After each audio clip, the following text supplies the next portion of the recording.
Hi future doctors. ഈ വരുന്ന GABക്ക് നമുക്ക് ബയോളജിക്കൽ ക്ലാസിഫിക്കേഷൻ ചാപ്റ്റർ പഠിക്കാനുണ്ട്.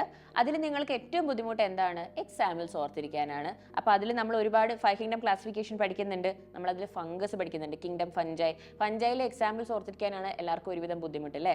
അപ്പോൾ നമുക്ക് ഈസി ആയിട്ട് ഒരു സ്റ്റോറിയിലൂടെ അതൊന്ന് റീകോൾ ചെയ്താലോ? അപ്പം സ്റ്റോറി റീകോൾ ചെയ്യുമ്പോൾ നമ്മൾ എന്താ ചെയ്യേണ്ടതെന്ന് അറിയാം. നമ്മൾ ആദ്യം സ്റ്റോറി ലൈൻ മനസ്സിലാക്കണം അല്ലേ? എന്നിട്ട് നമുക്ക് കണക്ട് ചെയ്ത് എല്ലാ എക്സാംസും നന്നായിട്ട് ഓർത്തിരിക്കാം. കാരണം നിങ്ങൾ പഠിക്കുമ്പോൾ ഒരുപാട് കോഡൊക്കെ ചിലപ്പം ഉണ്ടാക്കുമായിരിക്കും. കോഡ് ഉണ്ടാക്കി പഠിക്കുമ്പോൾ ചിലപ്പോൾ നിങ്ങൾക്ക് ഒരു കോഡ് ഓർമ്മയുണ്ടാവും, ചിലപ്പോൾ എന്തായിരുന്നു അതിൻ്റെ ഉള്ളിലുണ്ടായിരുന്ന കറക്റ്റ് ടേംസ് ഉള്ളത് ചിലപ്പോൾ നിങ്ങൾക്ക് റീകോൾ ചെയ്യാൻ പറ്റില്ല എന്ന് വരും. ഒരു സ്റ്റോറിയിലൂടെ നമ്മൾ ഓർത്തിരിക്കുമ്പോൾ നമ്മൾ എല്ലാ കാര്യങ്ങളും കണക്ട് ചെയ്ത് ഓർത്തിരിക്കും. ഓക്കെ, അപ്പോൾ നമുക്ക് ഇതൊന്ന് ട്രൈ ചെയ്ത് നോക്കാം. Get ready for the story. ആദ്യം തന്നെ നമ്മുടെ സ്റ്റോറിയുടെ ബേസിക് ഇതാണ്, നിങ്ങൾ അറിഞ്ഞിരിക്കണം. നിങ്ങൾക്ക് പഠിച്ച് നല്ല ജോലിയൊക്കെ കിട്ടി, ഡോക്ടറായി എന്ന് വിചാരിക്കുക. എന്നിട്ട് നിങ്ങൾ എവിടെ എത്തി? നിങ്ങൾ ഗൾഫിലാണ് ജോലി ചെയ്യുന്നത് കേട്ടോ. ഗൾഫിൽ, അറബി രാജ്യത്താണ് നിങ്ങൾ ജോലി ചെയ്യുന്നത്. അപ്പോൾ അവിടെ നിങ്ങളിങ്ങനെ ജോലി ചെയ്തുകൊണ്ടിരിക്കുമ്പോൾ നിങ്ങളുടെ ഓഫീസിലൊരു സംഭവം ഉണ്ടായി. ഓഫീസ് മൊത്തം ഫംഗസ് പിടിച്ചു. കിങ്ഡം ഫഞ്ചയല്ലേ നമ്മൾ പഠിക്കുന്ന, ഫുൾ ഫംഗസ് പിടിച്ചു. അപ്പോൾ പറഞ്ഞു ഫൈൻ അടച്ചിട്ടുണ്ടെങ്കിൽ ഓഫീസ് നിങ്ങൾക്ക് ഒരു സർപ്രൈസ് ഗിഫ്റ്റ് തരുമെന്ന് പറഞ്ഞു. ഫൈൻ അടയ്ക്കുന്ന എല്ലാവർക്കും സർപ്രൈസ് ഗിഫ്റ്റ് ഉണ്ട്. കാരണം ഓഫീസ് വൃത്തികേടാക്കിയത് നിങ്ങളുടെ കുറ്റമാണെന്നാണ് ഇവർ പറയുന്നത്. ഓക്കെ ഫൈൻ, നിങ്ങൾ വെച്ച് ഗിഫ്റ്റൊക്കെ കിട്ടുമല്ലോ, അതുകൊണ്ട് ഫൈൻ അടച്ചേക്കാം. ഓക്കെ, സോ ഫൈൻ ഫൈക്കോമൈസിറ്റിസ് അല്ലേ? ഫൈൻ ഫൈക്കോമൈസിറ്റിസ്, അതിൻ്റെ എക്സാമ്പിൾസ് ആണ് നമ്മൾ പറയുന്നത്. ഫൈൻ എവിടെ പോയി അടയ്ക്കണം എന്ന് നിങ്ങൾ ചോദിക്കും. അപ്പോൾ അവർ പറയും അറബിയിലല്ലേ പറയുള്ളൂ, അൽ മുറിയിൽ പോയിട്ട്. എവിടെ?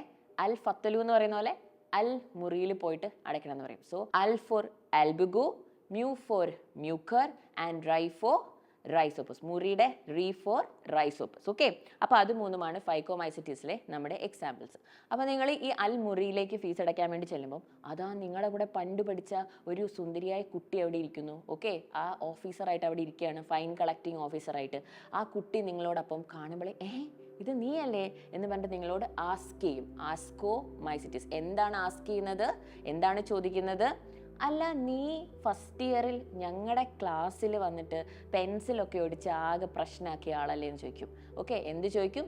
നീ ഫോർ ന്യൂറോസ്പോറ, ഫസ്റ്റ് ഇയറിലെ ഇ ഫോർ ഈസ്റ്റ്, ക്ലാസിൻ്റെ cla for Claviceps and AS for Aspergillus. അപ്പോൾ ക്ലാസ് ക്ലാവിസെപ്സും ആസ്പെർജില്ലസും, എന്നിട്ട് പെൻസിൽ ഫോർ പെനിസീലിയം എന്ന് ചോദിക്കും. ഓക്കെ, അപ്പം നമ്മൾ പറയും ഞാനൊന്നും അല്ലായിരുന്നു അത് ആരായിരുന്നു ഈ പ്രശ്നം ഉണ്ടാക്കിയത് മുഴുവൻ? പെൻസിലൊക്കെ ഒടിച്ചിട്ട് പ്രശ്നം ഉണ്ടാക്കിയത് ആരാണ്? ബേസിൽ ജോസഫ് ആണ്. ബാസിഡിയോമൈസിറ്റിസ്. ആരാണ്? ബേസിൽ ജോസഫ്. ബാസിഡിയോമൈസിറ്റിസ്. അവനിപ്പോൾ US പോയി വലിയ സെറ്റപ്പാണ്. അപ്പം ബാസിഡിയോമൈസിറ്റിൻ്റെ എക്സാമ്പിളാണ് US എസ്റ്റിലാഗോ. അവൻ അവിടെ ആകെ പുകിലാക്കുകയാണ്. US അവൻ ആകെ പുകിലാക്കുകയാണ്. ആകെയുടെ അഗാരിക്കിസ് ആൻഡ് പുകിൽ ഫോർ പക്സീനിയ. ഓർത്തിരിക്കോ? അപ്പോൾ ബാസിഡിയോമൈസിറ്റിസിന്റെ ഏത് 3 എക്സാമ്പിളാണ് നമ്മൾ പഠിക്കുന്നത്? Ustilago, Agaricus and Puccinia. Okay, അപ്പം അത് കഴിഞ്ഞു. അപ്പോൾ ഇതെല്ലാം കഴിഞ്ഞ് കഴിയുമ്പം നമ്മൾക്ക് കമ്പനിയിൽ നിന്ന് ഗിഫ്റ്റ് തരുമെന്ന്, സർപ്രൈസ് ഗിഫ്റ്റ് ഉണ്ടെന്നൊക്കെ പറഞ്ഞിട്ടുണ്ടല്ലോ. അപ്പം നമ്മളോട് ഈ ഫീസ് കളക്ട് ചെയ്യുന്ന പുള്ളിക്കാരി നമ്മളോട് പറയും അപ്പോൾ എന്താണെങ്കിലും ഡ്യൂട്ടി കഴിഞ്ഞിട്ട്, ഡ്യൂട്ടീരിയോമൈസിറ്റിസ്. ഓക്കെ, ഡ്യൂട്ടി കഴിഞ്ഞിട്ട് ഓൾ ഷുഡ് കളക്ട് ട്രൈപോഡ്. എന്ത് കളക്ട് ചെയ്യണം? All should collect tripod. All for Alternaria, Tri for Trichoderma and Collect for Colitotrichum. ഇത് 3 ഓർത്തിരിക്കുമോ നിങ്ങൾ? അതാണ് നമ്മുടെ ലാസ്റ്റത്തെ ഗ്രൂപ്പ്, അതായത് ഡ്യൂട്ടീരിയോമൈസിറ്റിസിൻ്റെ എക്സാമ്പിൾ. അപ്പോൾ എല്ലാ എക്സാമ്പിൾസും നമുക്ക് ഒന്നും കൂടി ഒന്ന് റീകോൾ ചെയ്ത് നോക്കിയാലോ? ഫൈക്കോമൈസിറ്റിസിൻ്റെ എക്സാമ്പിൾ അൽ മുറി, അപ്പം ഓൾട്ടർനേറിയ, മ്യൂക്കർ ആൻഡ് റൈസോപ്പസ്. രണ്ടാമത്തെ ഗ്രൂപ്പ് നമ്മുടെ ആസ്കോമൈസിറ്റിസ്, അതിൻ്റെ ഗ്രൂപ്പാണ്.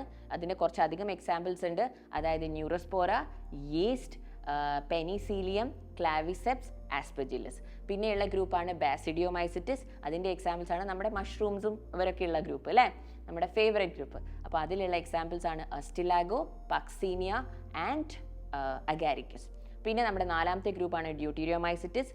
അതിലെ എക്സാമ്പിൾസ് ഏതൊക്കെയാണ്?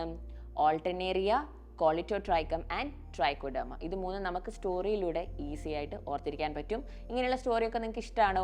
If this code was helpful, എല്ലാവരും കമൻറ്റ് ബോക്സിൽ അറിയിക്കുക കേട്ടോ. And I will see you all with the next story. All the very best.